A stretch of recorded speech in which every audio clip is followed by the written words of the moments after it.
Fuck the Atlas. How you doing? What's going on here? Engines in bits, and we're in a different location.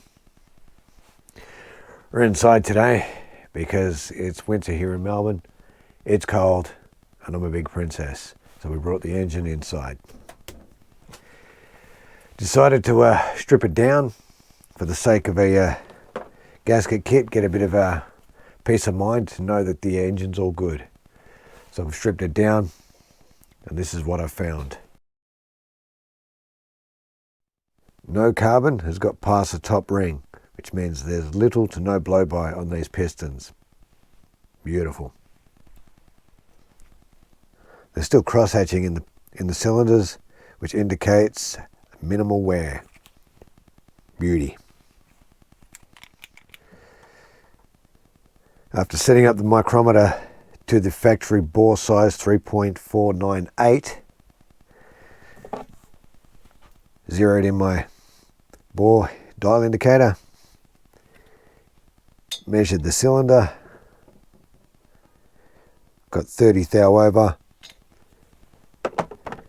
so it takes it from a factory 81.6, although they call it an 80 cuber, it's actually 81.6, out to 83 cubes. So yeah, watch out people, we got ourselves a machine. Now with the bore indicator, I also checked in three spots to make sure that the cylinder is nice and square and not out of round, and it's well within spec. There is a little bit of a lip here, but that's just carbon, so bonza. We also checked piston to cylinder wall clearance, and that's well within spec, also beauty. I inspected all the lifters and the bores, made sure that the roller wheels are all nice and snug and tight. They're pretty well, they're tight, they're good. No slop, beauty. Eyeballed the cam and cam lobes for wear, looking pretty tight in there, also beauty. Didn't bother measuring lift duration, all that shit, see if it's a hottie cam. I suspect it might be a little hotter than stock. Who cares? Don't care. What's going on here? If you don't know what I'm talking about, have a look at this. Now have a look at this. That's right, no splines. Not bueno. Fucking shit. Not sure how it happened. Doesn't appear to have happened on this spline. Maybe someone put it on there, bolted it down tight and went, nah, fucking she'll be right. If we look at the splines here, there's a slight wear in there, which means, there's just a bee's dick of play.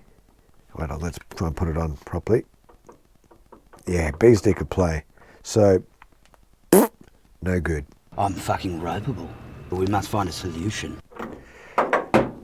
Technically, I probably should swap out the sprocket shaft. There's a lot of work involved with that, so I'll try a few little tricks, see how I can get about with this. At least get to ride the bike first before I have to do that.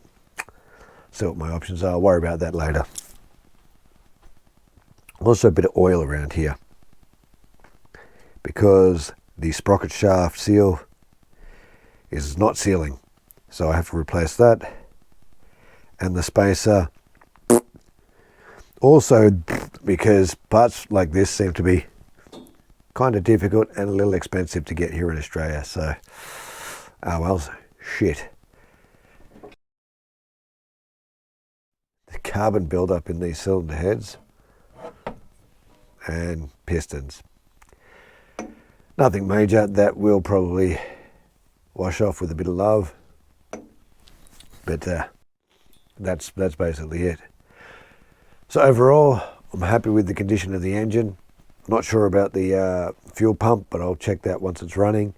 But everything else looks pretty fucking good. I reckon I'll be able to put this together and ride it.